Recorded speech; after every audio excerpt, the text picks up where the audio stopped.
Hi guys, ఈరోజు మా daddy ఏదో వంటకం చేస్తారంటే కమ్ లెట్స్ గో. ఇడ్లీస్ని డీప్ ఫ్రై చేసుకోవాలి. నెక్స్ట్ పీసెస్ని ఈ సైజులో కట్ చేసుకోవాలి. ఉప్పు వేసుకోవాలి. ఇందులో డీప్ ఫ్రై అయ్యాక కొద్దిగా నూనె వేసుకోవాలి. కొద్దిగా చిట్టుకుడు కారం వేయాలి.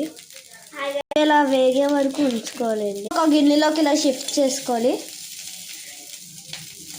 కొద్దిగా ఆయిల్ వేసుకొని ఆనియన్స్ వేసుకోవాలి. చిట్టుకుడు ఉప్పు వేసుకోవాలి. రెడ్గా వేగే వరకు కలుపుకోవాలండి. రెడ్గా వేగే వరకు దగ్గరికి అయిపోవాలండి. నెక్స్ట్ ఇలా ఒక ఎగ్ ఇందులో వేసుకోవాలండి.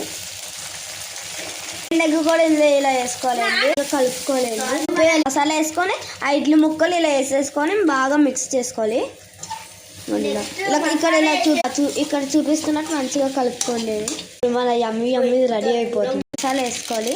నెక్స్ట్ టైం వేసుకోండి. సెకండ్ టైం వద్దంటే వద్దొద్దు. యమ్మీ కలర్ఫుల్గా ఉందో చూడండి. మీరు వేసుకోవాలి.